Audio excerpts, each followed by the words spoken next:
खबरें देने वाले खबर दे रहे हैं कि गाजी गोरी को लॉर्ड्स में टेस्ट मैच मिलने का चांस है।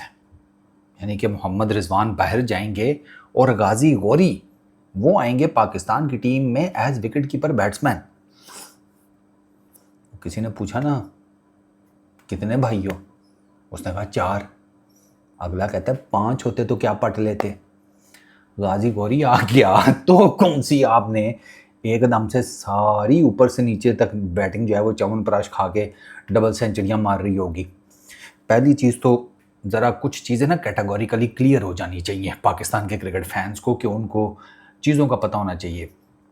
गाजी गोरी आप उसे पर्ची कह सकते हैं, आप उसे फास्ट ट्रैक कह लें, आप उसे पैराशूटर कह लें, आप उसे कोई भी नाम दे लें, it depends on you. Technically Ghazi Ghori का नंबर नहीं बनता था पाकिस्तान में as a wicket keeper batsman, बनता था रुहेल का। गाजी गोरी आउट ऑफ सिलेबस ही अचानक से आया है, उसके कोई बहुत ज़्यादा मैचेस नहीं हैं। हमने उसको ओडीआई में खिलाया था ना, हमने उसका ओडीआई में डेब्यू करवाया है। गाजी गोरी के 21 लिस्टेड मैचेस हैं, सिर्फ 21। 4 डाल लें ओडीआईज, 4 उसने ओडीआईज खेले हैं। खेला किस तरीके से है वो एक बिल्कुल डिफरेंट सिनेरियो है, लेकिन उससे पहले मैं आपको ये चीज़ क्लियर कर दूं कि on paper as per the criteria गाजी गोरी नहीं पाकिस्तान टीम में आना बनता था, बनता रुहेल का था। ये तो पहली चीज़ आप अपने जहन में क्लियर कर लें कि गाजी गोरी आया किसी सिफारिश पर्ची वटेवर आप उसको नाम दे लें, आया वो उसी तरीके से है। लेकिन उस लड़के ने आकर ना अ कपल ऑफ इनिंग्स ऐसी खेली हैं कि जो ये बताती हैं कि है सही उसमें कुछ ना कुछ। अब अनफॉर्चुनेट है कि हमारी क्रिकेट में ऐसे ही होता है। अब वो आया है, उसने बांग्लादेश के अगेंस्ट एक बड़ी डिसेंट इनिंग खेली, उसमें ही शोड कि उसके अंदर बैटिंग के ना जर्म्स हैं। अच्छा, फिर उसने ऑस्ट्रेलिया के अगेंस्ट एक 50 मारी।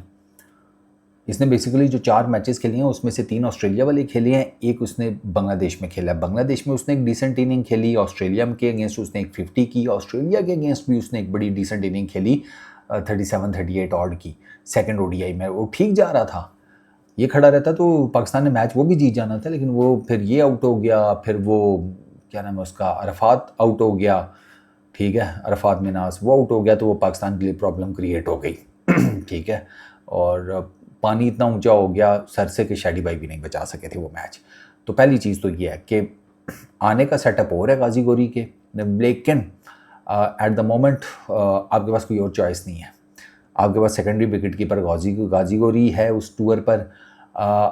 मुझे ये खबर थोड़ी सी फेक लगती है, या मेरा भी इसको मानने के ऊपर दिल है नहीं है। सच खबर ही आ रही है, काफ़ी सारी जगहों पर रिपोर्ट हो रही है, but I really don't think so. Rizwan भाई अपनी जगह नहीं देंगे सर। रिजवान भाई जब तक ओडीआई क्रिकेट खेलते रहे हैं, उन टिल का जोर लगा लिया गया, रिजवान भाई से नंबर 4 की पोजीशन नहीं कोई ले सका। इवेंचुअली रिजवान भाई को टीम से ठुड करानी पड़ी थी, निकालना पड़ा था उन्हें, फिर कहीं जाकर नंबर 4 किसी और के नसीब में आया, वरना रिजवान भाई तो नंबर 4 नहीं देते थे। परफॉर्मेंसेज वो नहीं थी, वो एक अलहदा बात है, लेकिन नंबर 4 उन्होंने किसी को दिया नहीं। अब यहाँ पर रिजवान भाई सिर्फ एक फॉर्मेट खेलते हैं, वो है टेस्ट क्रिकेट। अब यहाँ से भी अगर रिजवान भाई अपनी पोजीशन दे देंगे तो रिजवान भाई फिर खेलेंगे क्या? बांटे, पिट्ठू गरम, स्टापू? तो रिजवान भाई को अपनी क्रिकेट नहीं जिंदा रखनी, तो मुझे नहीं लगता कि वो अपनी पोजीशन देंगे as a wicket keeper batsman. कर वो कुछ नहीं रहे टेस्ट क्रिकेट में, period, that is a freaking fact. 29-30 innings हो गई हैं, 2 साल का अरसा हो गया है, रिजवान भाई की कोई सो नहीं है। पाकिस्तान के मिडल ऑर्डर में खेलते हैं, कोई सो नहीं है। और ये कोई एक्सेप्शन नहीं है कि जी नंबर या ये वो, टेस्ट क्रिकेट में नंबर नहीं मैटर करता, क्योंकि टेस्ट क्रिकेट में you have all the time in the world. आप ओडीआई में कह दें रिजवान भाई की 2 साल में कोई सेंचुरी नहीं हुई है, बंदा कह सकता है कि यार नंबर ही, जिस टाइम नंबर आता है इतने ओवर नहीं होते, कहाँ से सेंचुरी मारे। ओके फाइन, एक्सेप्टेबल, T20 में आप कह सकते हैं, लेकिन ये बात आप टेस्ट क्रिकेट में नहीं कह सकते कि रिजवान भाई के पास टाइम नहीं होता या something. No, he has all the time in the world, time होता है, वो कर नहीं पा रहे, वो एक अलहदा बात है उनकी। मतलब आप अंदाज़ा करें 29-30 इनिंग्स जो पिछले 2 सालों में उन्होंने खेली हैं, उसमें सिर्फ 5 50s हैं यार, सिर्फ 5 50s हैं उनकी, 4 के 5 50s हैं, बस कोई सेंचुरी नहीं है। आगा सलमान का भी यही प्रॉब्लम है, उसके भी 2 साल का अर्सा है, नो 100। उसकी भी 4-5 50s ही हैं, उसकी 25 के करीब इनिंग्स हैं, 25 या 26। तो मुझे नहीं लगता कि रिजवान भी अपना नंबर देंगे। I really don't think so. आपको रिजवान को टीम से निकालना पड़ेगा, मतलब आपको उनको प्लेइंग 11 से ड्रॉप करना पड़ेगा, फिर आप उनकी जगह गाजी गौरी को खिला सकते हैं। और रिजवान को प्लेइंग 11 से ड्रॉप करना एक अलग ही लेवल का दर्द सर है। ये सैफ़ी भाई शायद डिसीजन ले लें, बाबर आजम नहीं ले पाएगा, क्योंकि बाबर आजम के तो बडीज़ में से एक हैं। वो कप्ताना मेरी जाना करके बाबर आजम को हूटे देते रहते हैं, और बॉबी भाई उस स्विंग के ऊपर मज़े कर रहे होते हैं कि हाँ थोड़ा थोड़ा और पीछे से, ज़रा थोड़ा और पीछे से, हाँ बहुत मज़ा आ रहा है, बहुत मज़ा आ रहा है बॉबी भाई ज़रा यहाँ पे थोड़े हैं। बंदा दिल का अच्छा हो ना, बहुत पैड़ा फंसता है, ये है प्रॉब्लम। तो पिछली दफ़ा जो पिछली कप्तानी थी बॉबी भाई के टेन्योर की, बॉबी भाई के साथ क्या हुआ था? यही तो हुआ था, यही कप्ताना मेरी जाना कर करके बॉबी भाई को सारे दोस्त बन गए, और जब टाइम आया तो सारों ने बॉबी भाई को कहा कि बॉबी भाई वो देखें सामने कैमरा लगा है, आपके साथ प्रैंक हो गया। ये सब ने किया था।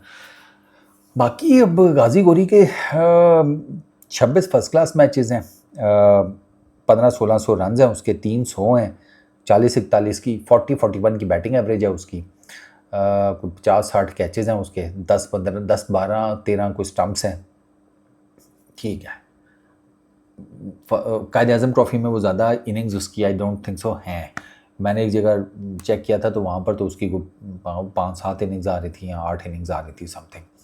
लेकिन अब चक्कर यह है कि रिजवान मिडिल ऑर्डर में कुछ नहीं कर रहे, तो you have to do something, seriously आपको करना पड़े। मैं आपको बताऊं, कोई और टीम होती, सलमान अली आगा रिजवान कब के ड्रॉप हो गए होते, इमाम का पता ही ना चल रहा होता। अभी तो एक बात ये भी आ रही है कि शायद अगले लॉर्ड्स के टेस्ट मैच में अजान को ड्रॉप कर दे, इमाम अलग से कंटिन्यू करेंगे वो। For what reason I have absolutely no idea. Imam अलग में ऐसा क्या ख़ास है, उनकी इनिंग्स में कौन सा हीरे जड़े होते हैं? इमामुल हक से तो शॉर्ट बॉल, भाई मैंने आपको पहले ही कहा था, छोटा बॉल इमामुल हक गॉन। छोटा बॉल इमामुल हक को बॉडी पे कर दो, बॉडी से बाहर कर दो, वो पक्के एज पकड़ाते हैं, पक्के ठक्के।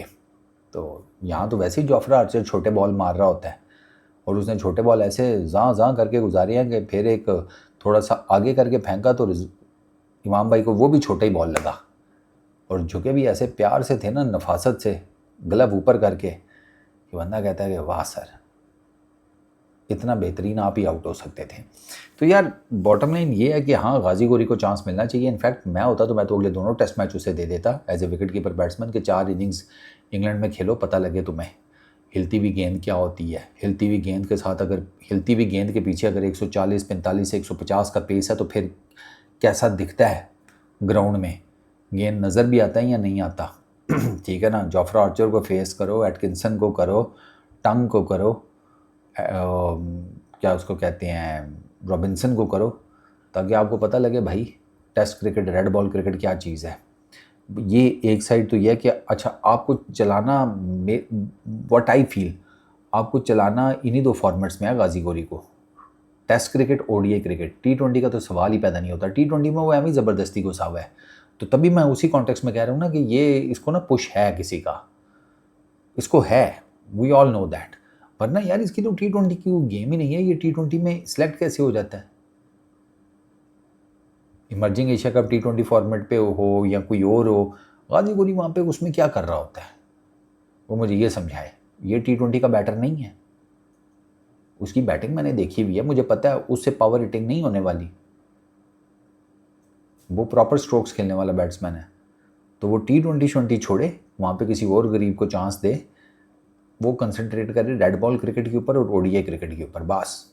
T20 में उसका कोई चक्कर नहीं है, और अगर उसे T20 खेलनी है तो उसे बहुत कुछ अपनी बैटिंग में चेंज करना पड़ेगा, और जब वो चेंज करेगा T20 के हिसाब से अपनी बैटिंग, वो रेड बॉल क्रिकेट से अपने आप को बाहर समझे, क्योंकि जो बैटिंग टेक्निक T20 में चाहिए वो रेड बॉल में नहीं चल सकती। और बाकी लेट्स सी, मेरा एनालिसिस ये है, मुझे नहीं लगता रिजवान भाई अपनी जगह देंगे गाजी गौरी को, I really don't think so. मुझे नहीं लगता ज़बरदस्ती उनको नाराज़ करके उनको प्लेइंग 11 से निकाला जाए मैनेजमेंट की तरफ से, that is an entirely different case. और करना आपको यही पड़ेगा, अगर आपने रिजवान भाई को साइड पे करना है, आपको मतलब उनको प्लेइंग 11 से आपने साइड पे करना है, तो आपको रिजवान भाई को निकालना पड़ेगा। वो खुद नहीं जाएंगे। वो फेविकॉल है इंसानों में, वो चिपक जाते हैं ना किसी पोजीशन से, किसी काम से, वो नहीं छोड़ते। तो आगे सैफी भाई और बाबर आजम की मर्जी है। Peace out.